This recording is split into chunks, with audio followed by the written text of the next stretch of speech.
Ooh, yummy. All right, folks. We're back in the lab. We're back in the studio. This is Captain's Law Podcast. I'm your host, Rob, home of your sports and trending topics. What's going on? Glad to be back, man. I had to take a little bit of time off. It was my birthday. With a clap at.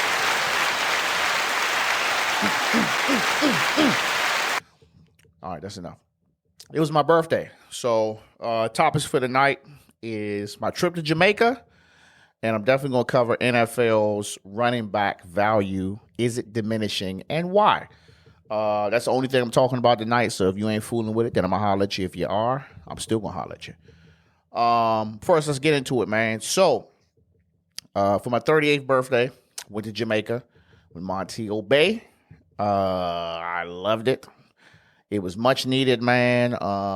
If you guys know me or you don't know me, man, I was in the military went to boot camp at age 17, and I got out at 21, getting ready to turn 22. In that short period of time, I did a lot of traveling, you know what I'm saying? And I hated traveling. I don't know why I joined the military if you don't want to travel. If you don't want to travel, don't join the military. So as a result, you know, we every chance I got to come home, I came home. I was a homebody. So every weekend, every time I got paid, I hopped in the Crown Vic. I got paid on Friday. I was broke on Sunday because I spent all my money on gas, you know, going back and forth up the highway from Jacksonville, North Carolina to Maryland. And it wasn't until, I think my last year, when I had less than a year, where I think I went to Myrtle Beach one time, went to like Norfolk. I didn't go nowhere. And I had friends that were like going to like legitimately like good places. People was going to Texas. People was going to Florida. They was going to Georgia. They was going to Alabama. They was going to New York. But you couldn't tell me nothing. I wanted to come home to Maryland. And the whole time when I was coming home, I wasn't even really doing shit. I was just either at the go-go, in the club, or just somewhere Friday. I wasn't doing nothing, you know what I'm saying? But anything but just to sit in the barracks on the weekend or go anywhere else. So off topic, but just wanted to throw that out there. So my wife planned this for me. My wife, she into the traveling big time. And she trying to get me there. And, you know, as a result, she was like, you know, forget this. For your birthday this year, we're going out of town. Booked a trip. So at first I was like, damn, I wanted to go to California, man. Because I went to California right before COVID started. And I really loved it. And I think that was the time when I was like, damn, you know, traveling ain't that bad. But I was like, we'll see. So we got to Jamaica, man. I will say, first of all, I want to thank my wife. I want to thank her for, you know, opening my eyes a little bit. You know, I was kind of low-key fighting her a little bit on the trip. Like, we could be doing something else.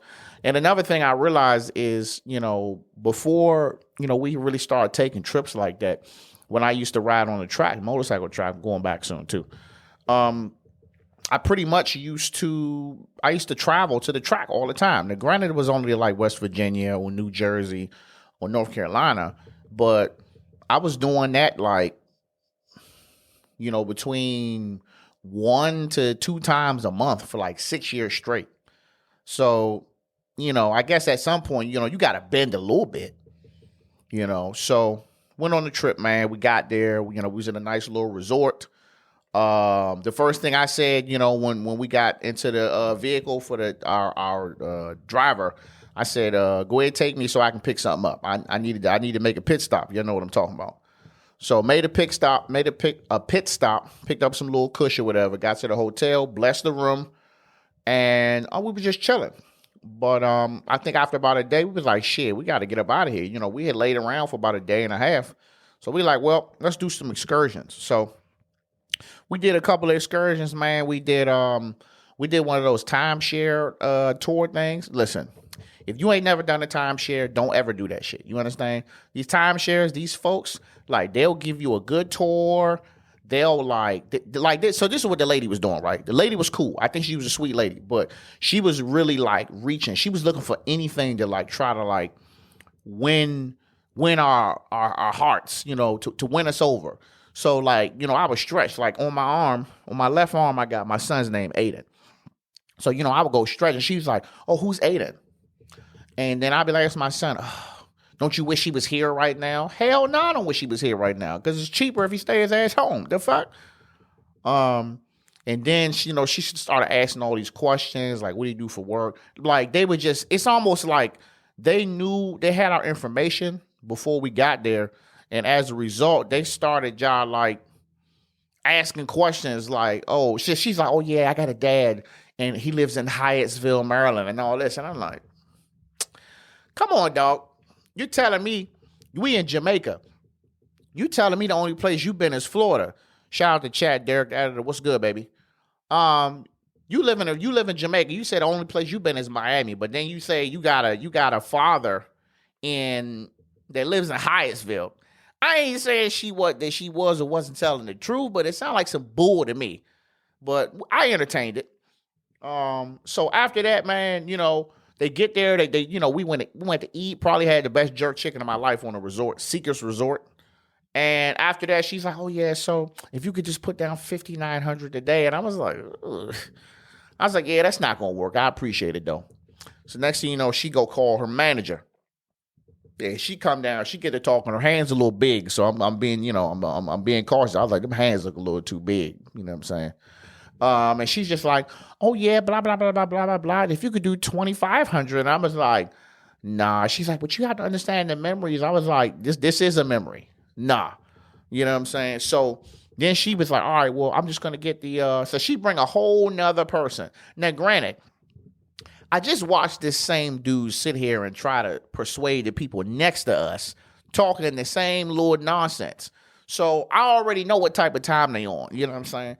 Now, the timeshare guide, she was honest and she said, hey, we only really need 2 people out of, 2 people a day to sign up to kind of meet that quota. So I'm looking around the room. It's probably about 20 people in the joint. So I was like, yeah, we're not going to be that one. So as the guy's talking, I mean, he persuasive, man. He looking me in my eye. He giving me some man-to-man talk. He was trying to break me down in that joint. And he was just like, the memories, man.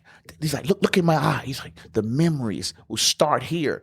And I looked him in his eye and I said, nah, dog. I was like, nah, bro, I can't do it. So he gave up. He pretty much gave up after that. You know what I'm saying? So as a result, what's up? What's up, E? Shout out to E. So we went and sat outside, but then we kind of had to sit there because, it was a group of us, and the group was in there still getting work. They were still getting in that joint, getting backed in the corner, and we had to wait. So they coming outside and shit, looking to see if we okay. Nah, we good, man. We just waiting for the fucking bus. You know what I mean? So if you go to Jamaica and you have the option to do the timeshare, tell them people hell to the fucking nah. I get it, man. They make it sound sweet. Like it's this sweet deal. But if the deal was that sweet, bro, everybody will have it. And I know a lot of people that don't fucking have it. So as far as I'm concerned, it's a fucking scam. What else? Okay, so excursions. So we did that, right? And then we went to this restaurant out in town called Peppers. I had oxtail for the first time. Oxtail was good as fuck. I wasn't expecting all that bone and all of that fat. Pause. But it was good. That shit fucked my stomach up, but it was well worth it. It was well worth that half an hour on the shitter, right? So I had the what is it? Yeah, scammers everywhere. Yes, chat. Scammers are everywhere. I'm gonna get to the scammers. I'm gonna get to it. I got something for y'all for the scammers. So we had the jerk chicken. I had jerk fish. I had red snapper. Ooh, the red snapper kind of tricked me at first. I was like, damn, I can't eat a whole fish. But that shit was good as fuck. We wanted to try the KFC.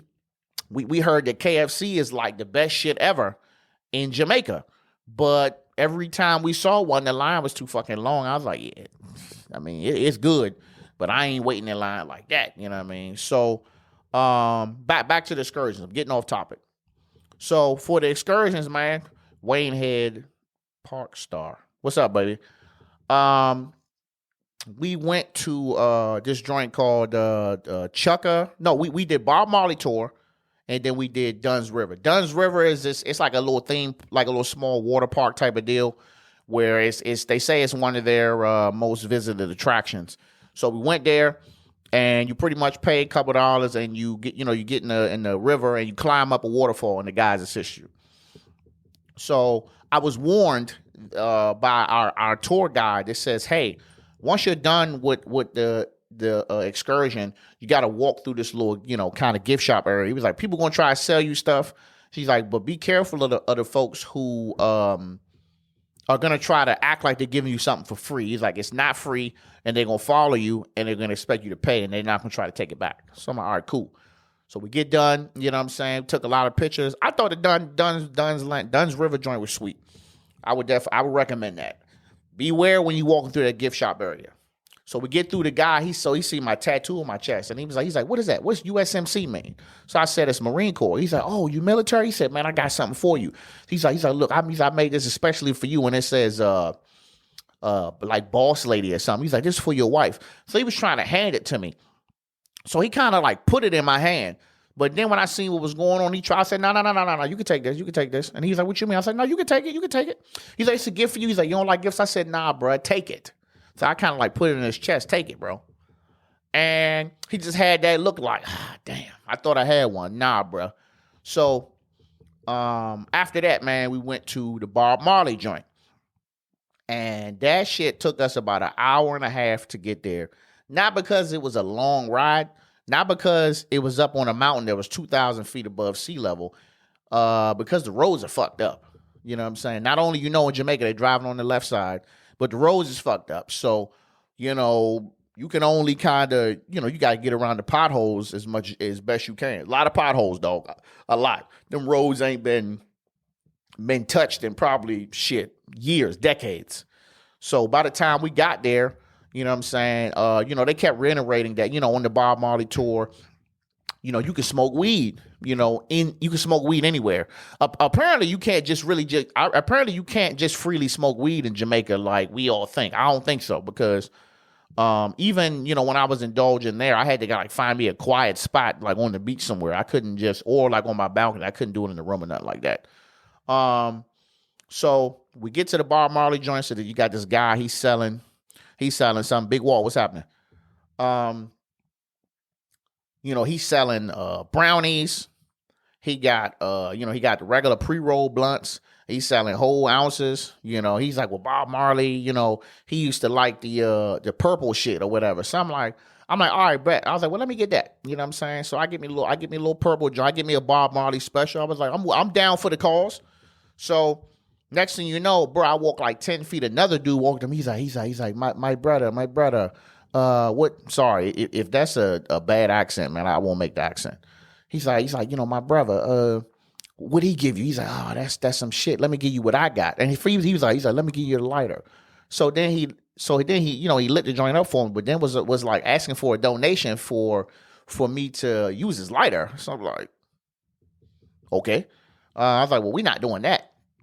So then he tried to like hand me one of his joints and was like, "Yeah, if you want to make a donation." So I was like, "All right, bet." So I reached in my wallet and I said, "Here you go. I give you 10.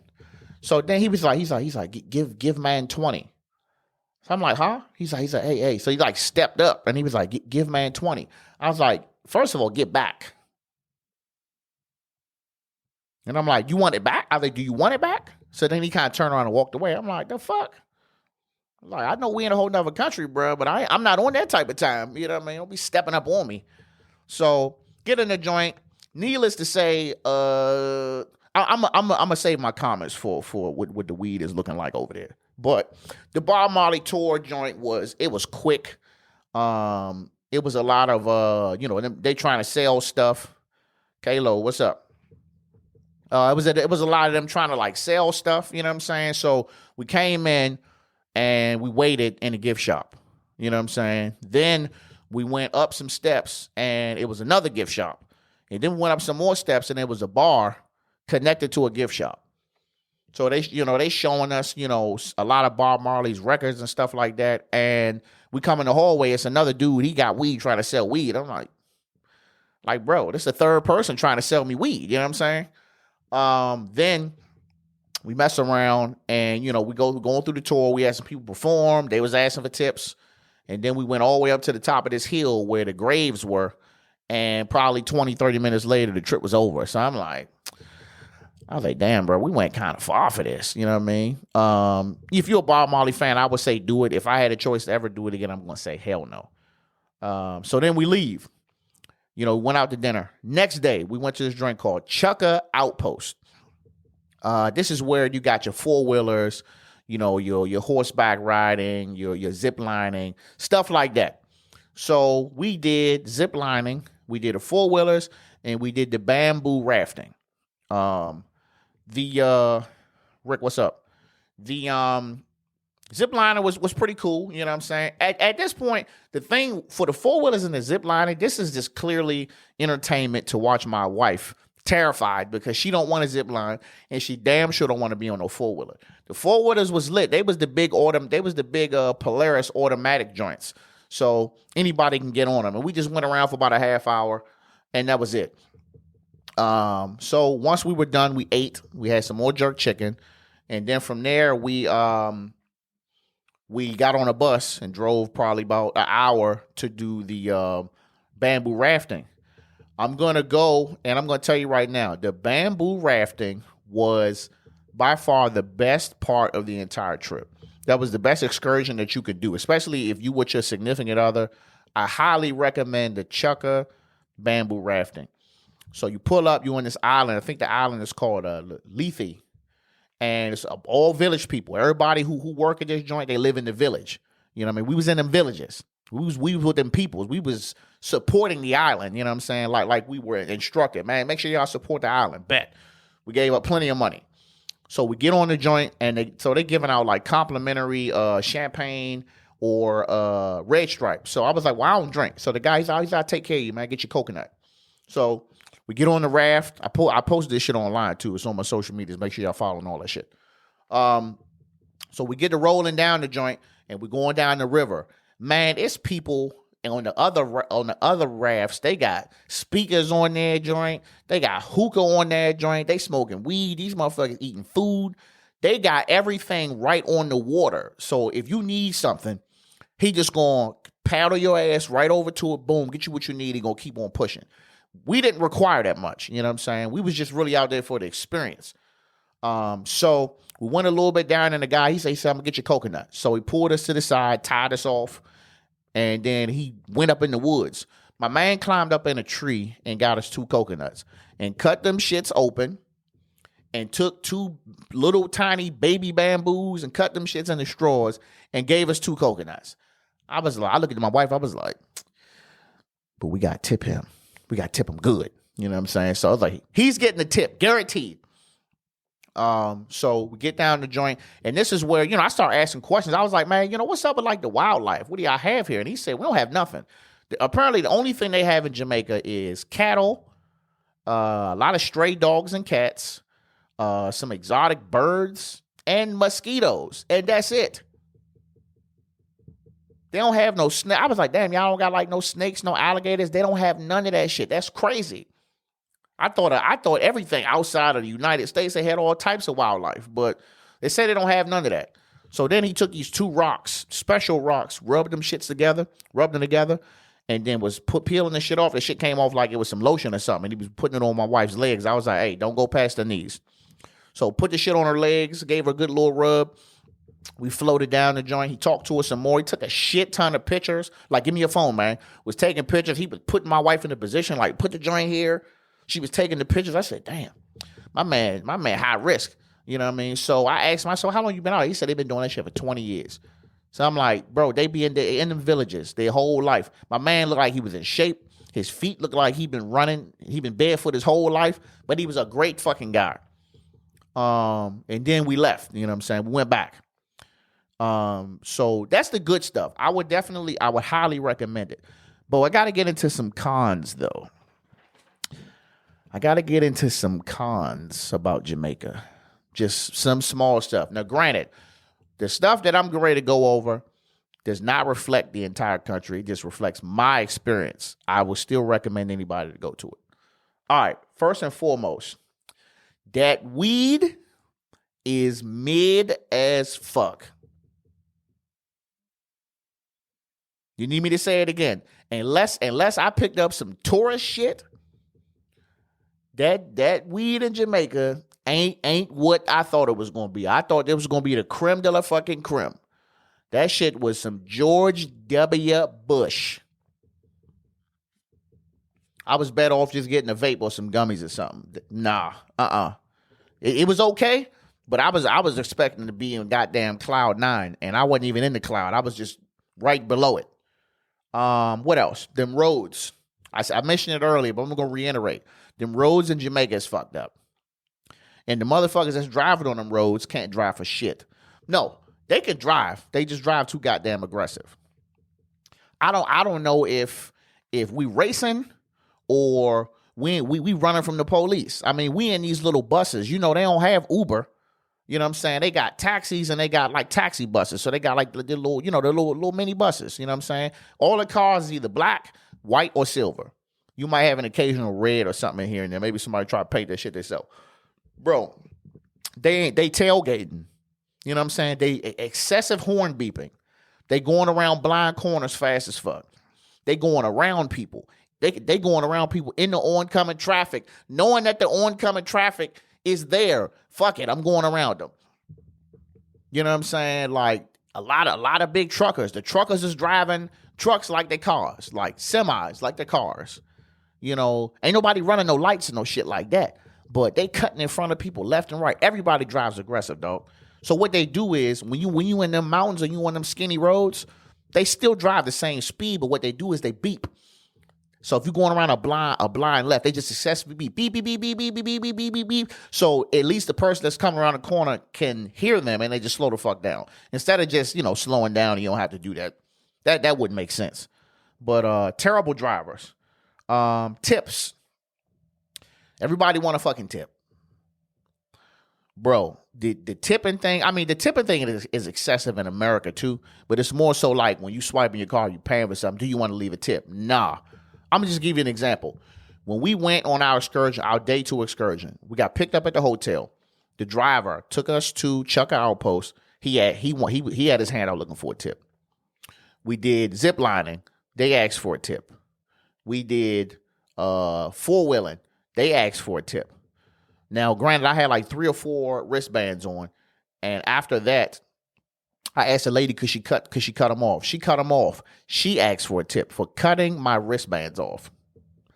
Then we went with the driver, and the driver took us to the bamboo rafting. He asked for a tip. This is a different driver, but he asked for a tip. Then we get to the end of the rafting. We did tip him, but I'm gonna count that too. You see where I'm at? I'm already on my second hand.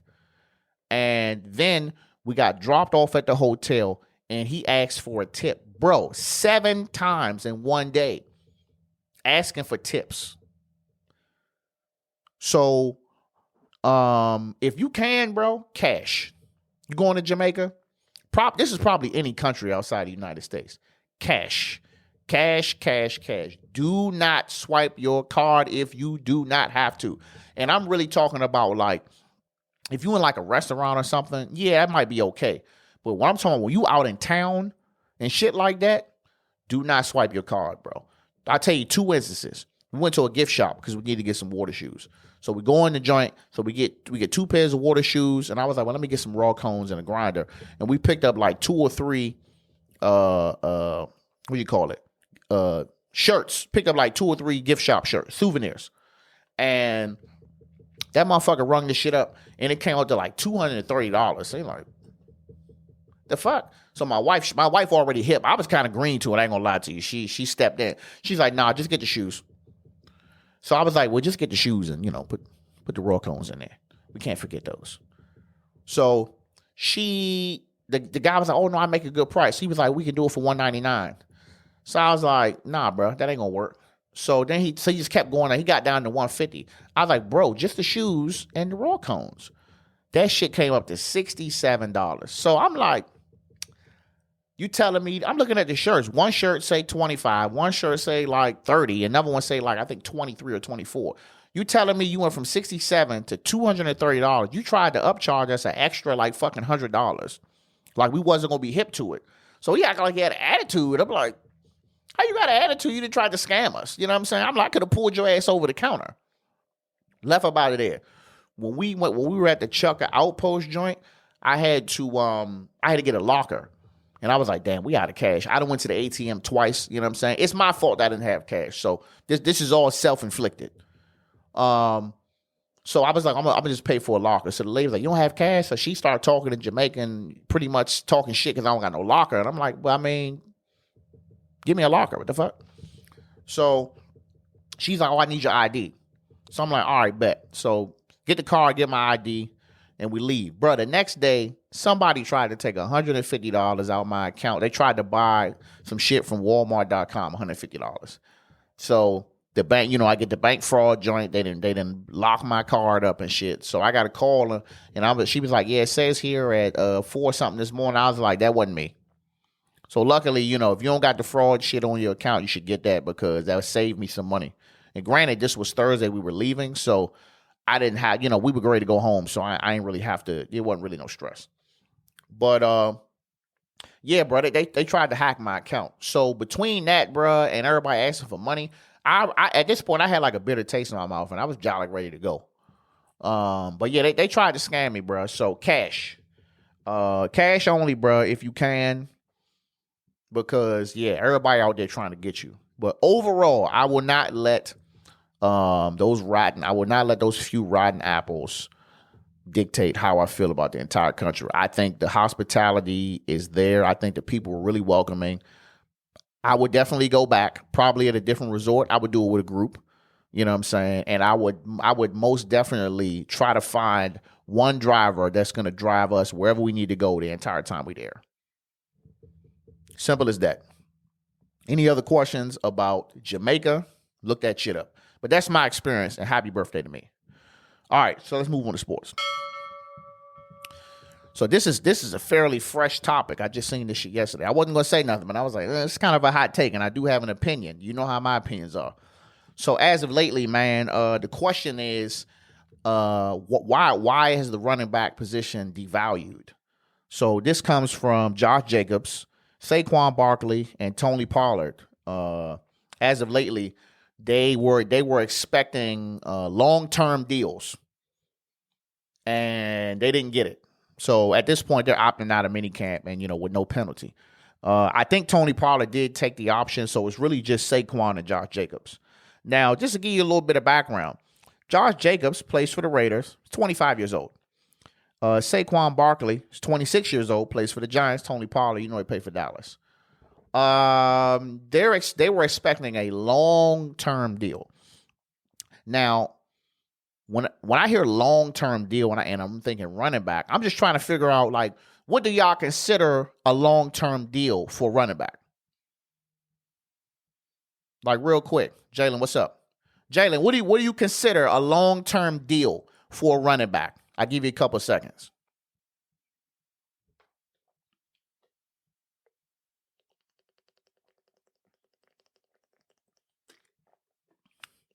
Three years is a long-term deal? 4 years. Okay. All right, cool. We can roll with that. So I did a little research. You know what I'm saying? Apparently, the life expectancy, I don't want to say life expectancy, the span of good years for your average running back or even your superstar running back these days is like 6 years. And a lot of good running backs prior to them have been in the league from anywhere from 7 to maybe 11 years. So technically what you're saying is Saquon Barkley at 26 years old, these are veteran running backs.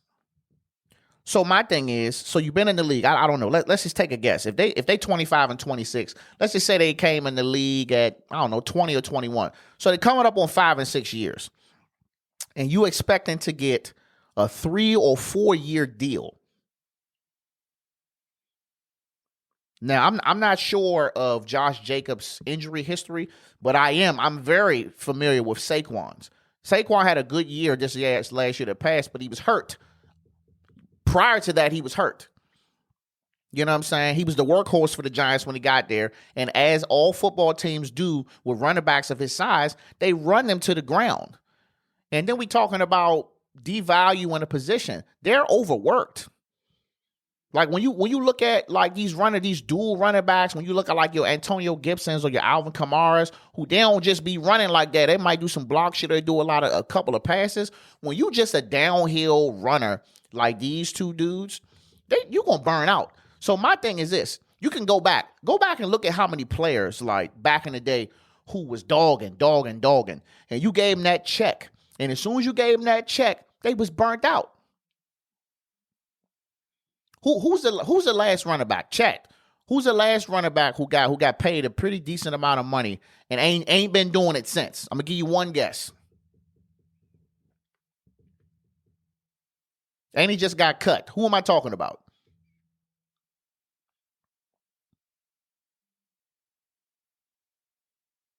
Zeke, absolutely. Prime example. Zeke was cooking shit them first 4 years, dog. First 4 years, he was cooking shit. As soon as he got paid, you know what the problem is, dog? I think that they need to pay them sooner. Like, I think they need to give him 2 or maybe just 3 years and then pay him. Not 4 years, bro, because especially if you're a high draft pick running back, you come to a team and you're automatically made like the main option. Bro, after them 4 years, you're going to be burnt, dog. It's not that many Frank Gores out here. It's not that many Adrian Petersons out here. Or any of these other guys who played for a long time. That shit is a dime a dozen now. Yeah, I know Derrick Henry spoke on it. Derrick Henry is fucking huge. You know what I'm saying? Like, he a different breed of running back. Like, he a big guy, but even him, I think he's going to burn out too, bro. And it's not taking no shots at them and no disrespect. It's the facts. Running backs do not last. They don't. You know, one of the most memorable running backs that I saw decline so quickly was Arian Foster. Played for the Texans. When Arian Foster was on, he was fucking on. He was running the fucking ball up their ass every game. Had crazy stats. I remember when he got paid. I remember when he cried when he got paid. And I remember him getting hurt. And then coming back and getting hurt. And getting hurt, he was done. Paid that money, bruh. I'll give you another example. Where's Todd Gurley at? Y'all remember when Todd Gurley got paid? Todd Gurley was one of the most amazing guys I've ever seen run the fucking ball. And burnt the fuck out. Bro, they be burning out. That's why even when they get that money, it don't be no money. But they be like, Zeke signs massive contract for like 40 mil or something. I'm like, 40? That's just an example. I don't know the exact number, but like 40 mil. Like, that don't be no money. Or they be paying these motherfuckers like 20 mil, 4 years or something. They're not really paying them no money because the probability of them getting hurt is so high, whether it's a rolled ankle, whether it's a knee, whether it's an ACL, you know what I'm saying? Whether it's fucking whatever. They always get hurt, dog. There's only but so many running backs that play in this league that play for a long time that don't get hurt and just keep getting them checks. It's not that many. So when you sitting there talking about, should we pay Saquon? I think they should pay him something. But long term, you know, I wouldn't give him no more than two. I would do a 2 year. If I had him out, I would do a 2 year contract. I don't know about Josh Jacobs. I think he's a little younger. You probably give him 3. But Saquon had a catastrophic fucking injury, bro. And he came back and he's playing his ass off. But he's still, regardless of how good he played last year, he's still already been hurt. And now it's like, well, how much gas in the tank has he got? He's a young player. But obviously the Giants don't think the juice is worth the squeeze. So they're not offering him no long-term deal. He can go to another team. He can go to a team that fucking sucks, and he gonna get paid. What's the chat say? I agree. They should get their money earlier. The franchise tag is more than they're gonna get for a long term. That's true. Look, of course, no player wants to want the franchise tag. I don't really understand the purpose of it, but you know, at the end of the day, man, the running backs like. I personally feel like it's the worst position that you can play, man, because you get used up, man. So what's your number on the 2 year? See, I don't know, man, because I follow basketball and I see basketball these paychecks be so fucking these contracts be so outlandish. I would give him I would give him 2 years. I would give him 2 years between 15 and 20 mil. That's for both of them. I think that's fair. 2 years, 15, 20 mil, however much is guaranteed. Or I would say 2 years, 20 mil, 10 guaranteed or something like that. Since they got the little guarantee thing. I would do 2 years, 20 mil for Saquon, then we can go from there. Do y'all chat? Y'all think that's fair? Let me know.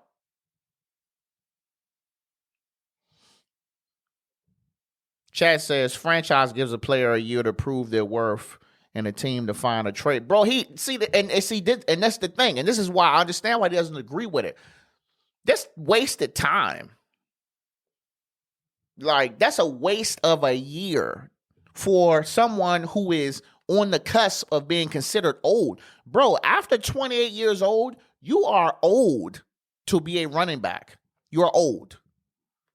I know this shit sounds crazy, but on paper, a running back that is 28 years old is considered old because you got these young niggas coming out of college that's 20 and 21, fresh legs that's going to give you more. That's why I think the solution is, I don't know if this should be league-wide or this should just be position-specific, but I think you got to pay the running backs earlier, bro, because they take a fucking beating. You know what I'm saying? Like, you got a couple of them out here that got some big contracts. Christian McCaffrey got a big contract. You got about 4 running backs with huge contracts, and then them shits come all the way down to like 10 mil. So we'll see what happens, man. I'm curious to what they're going to do, but we can't really sit there and act like this isn't a thing. Like, running backs get used up, and they get used up for cheap. And it's like everybody can't be a quarterback, and the thing is, you can't compare it. You can't compare it to nothing else. You can't compare that to the quarterback. You can't compare that to the lineman. You can't compare that to the defensive tackle. You can't compare it to the receivers. Even though the offensive linemen and the defensive players, you know what I'm saying, they get down and dirty, but the running back, man, you getting hit, bro. You getting hit by up to fucking 6, 7, 11 players. And then you want to get paid, 10, 15 mil a year. Bro, it's only a matter of time. Somebody gonna hit you in the leg, or you just gonna pull a hamstring and you damage goods. Once you pull that hamstring in the NFL, bro, that shit hard to come back from. So, yes, O-line and D-lines get paid. They get paid. But, think about that. And honestly, I feel like them positions don't last that long either, but they last longer than the running back. Running back, that's the quickest position for you to go out, the running back. You out. And then, honestly, I think the next quickest position, well, that's my question. Outside of the running back, what do you think is the second position that has the shortest career lifespan? I'm going to say either defensive tackle or linebacker. And then from there, I'm going to go safety or cornerback for number 3. You think wide receiver got the shortest career? Depend on what type of running back you are. Are you going to be a Calvin Johnson who get all the catches but you get hit a lot? Or are you going to be a DeAndre Hopkins? You going to be slithery? Are you going to be a Deshaun Jackson? You only run bombs? Tight end? Okay. Well, yeah, that's another thing. What type of tight end are you? Are you a Jordan Reed? Are you a Travis Kelce? I think those are debatable. But definitely number 1 is running back. I don't think you can tell me nothing different. Good afternoon, Janae. But we'll see, though, man. That's all I got for y'all. Captain out.